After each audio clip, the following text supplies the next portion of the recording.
I'll tell you, I'm pleased with our guys. We talked about it. I thought we had a great week of preparation. Talked to our guys after last week. Knew we had to prepare harder. We had to practice harder. We had to come out and play harder. And I think we did all three of those from last week to this week. And really pleased with how our guys came out, took on the challenge, playing an extremely talented LSU team. And obviously, I think the environment had a lot to do with it. That's what playing in the SEC West does. You get that home field advantage. Our student body, our fans, the crowd was unbelievable tonight, and they created an unbelievable atmosphere and a home field advantage. And we took advantage of that, and so they deserve a huge round of applause, and they deserve credit also. Our fans and our students, the student body, and everybody. But we'll enjoy this one, and we got a lot of work ahead of us. And we got to get better for next week. Questions, so we'll get a mic to you. Thought I summed it up pretty well right there.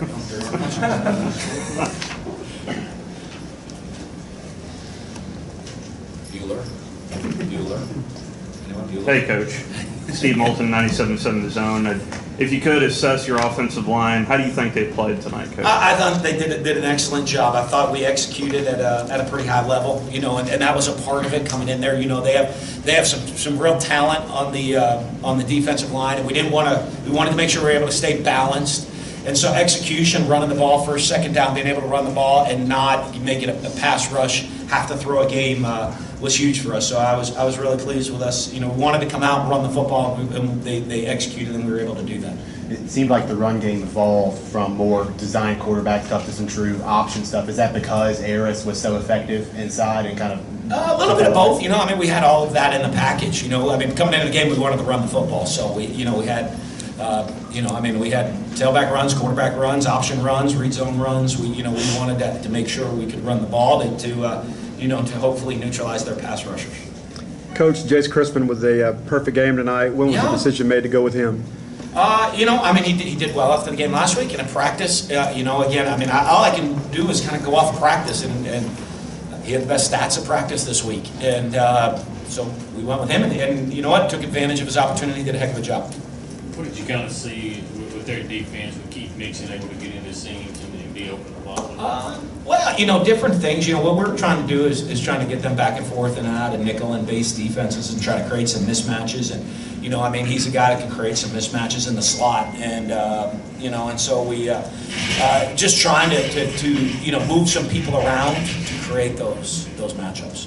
Dan, you entered the half up 17-7. How important, in your opinion, was that first drive to be able to put points on the board? It was huge. It was huge. We knew we had the ball to come out to start the second half. I think we got help with a penalty on that drive, on a big one to stay on the field. And I was disappointed. I didn't get the right call in the red zone at the right situation, and so that made us settle for a field goal. But overall, it was good. And Jay's making those kicks, kept momentum on us and put that drive in. We were able to use up some clock and control the tempo of the game too, and that was huge, and especially starting in that second half. Coach, when LSU switched to the run-heavy offensive line formation, what did the defense do to adapt to that? Well, I think what we had to do is early on.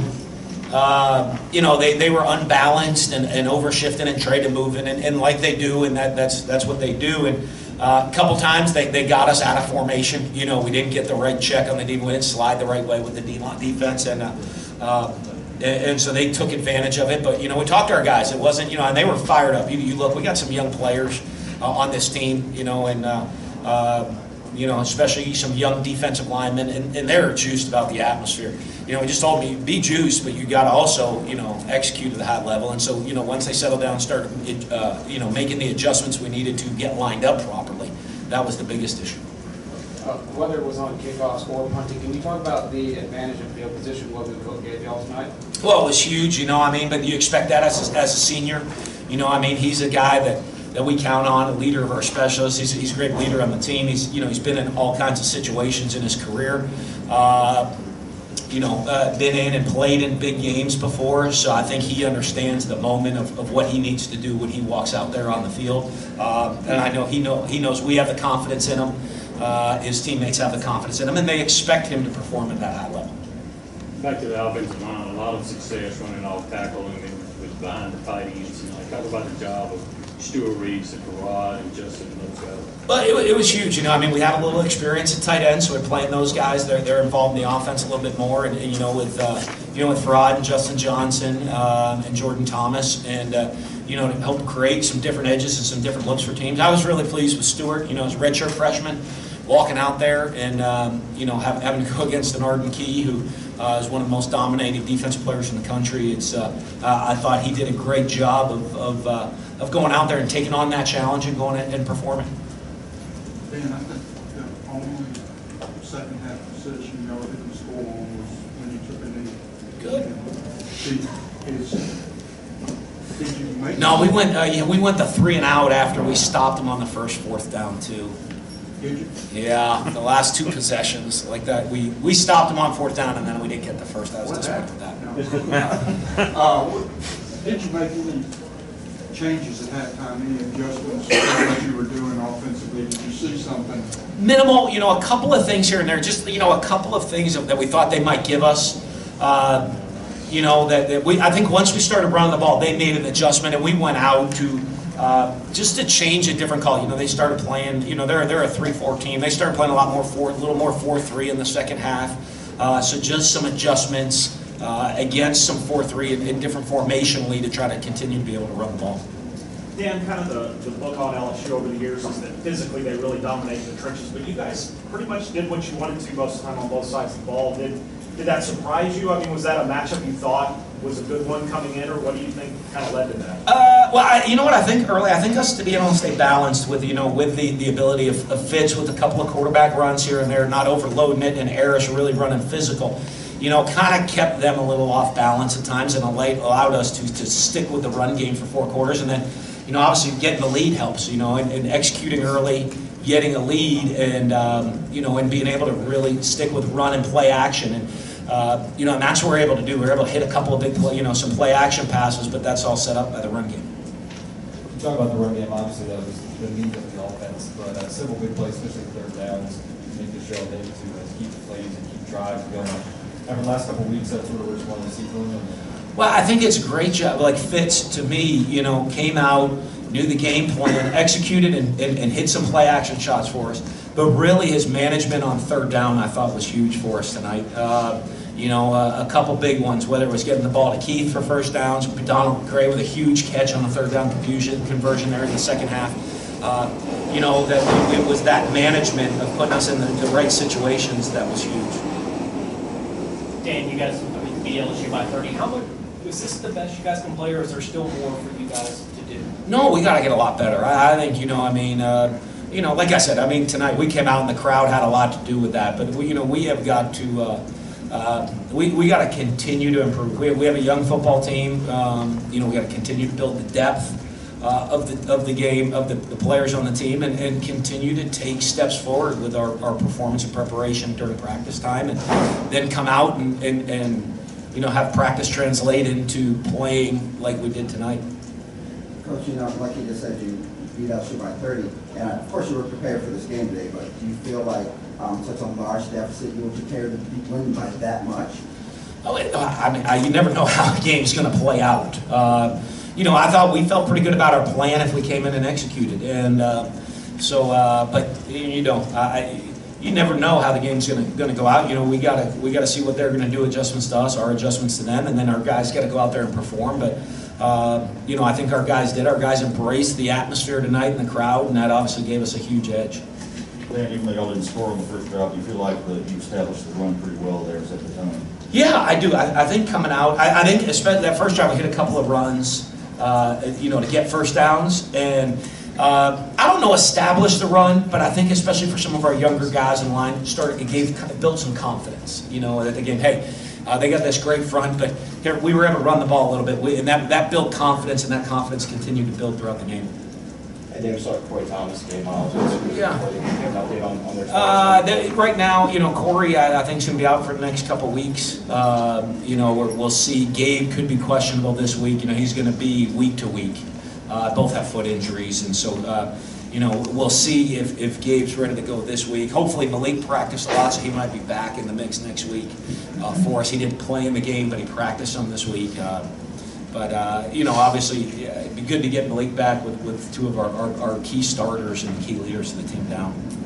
I'm going to preface this by saying I know you probably don't care too much about what people say outside the program, but heading into this season, you guys are ranked somewhere like near 6-6 to finish, and now after 3 weeks, people are talking about you guys being the second best team in the West. Do you feel like that talk is warranted? How do you feel about that? I don't know. We're 3-0, you know.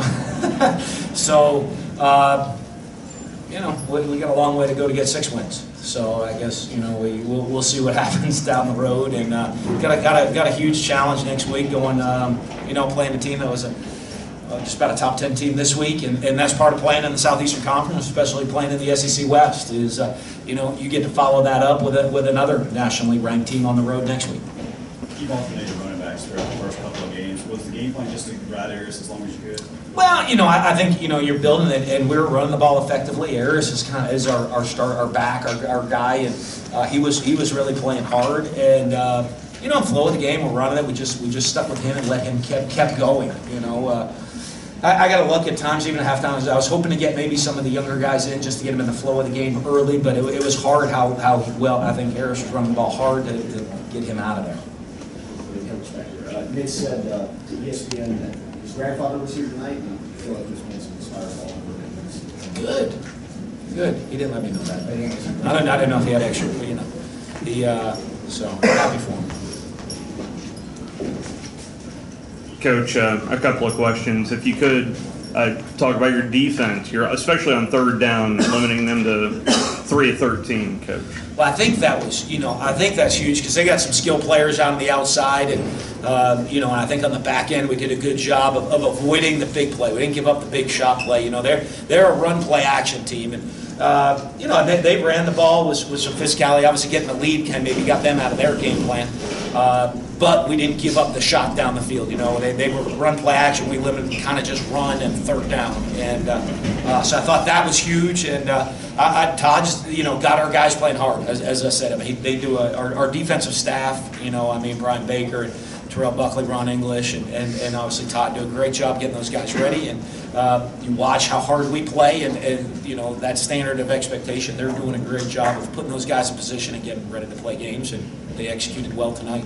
And as big as this win is, Coach, what was your message to the team right after? Because you're not back here until mid-October. Yeah, we get it for whatever. However, the schedule with the bye week and the road games, we get a little breather away from home, I guess, unfortunately, right now.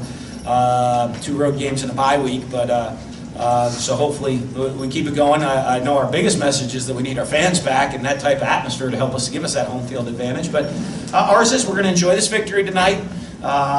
You know, guys have the day off tomorrow. Get themselves healed up, get the mind right, and get ready to get back to work because we have a huge challenge going on the road against another, I think, top 10 team in Georgia, and it's on the road, so a different style challenge for us, and we've got to be ready to play. All right, great. Good. We're going to play.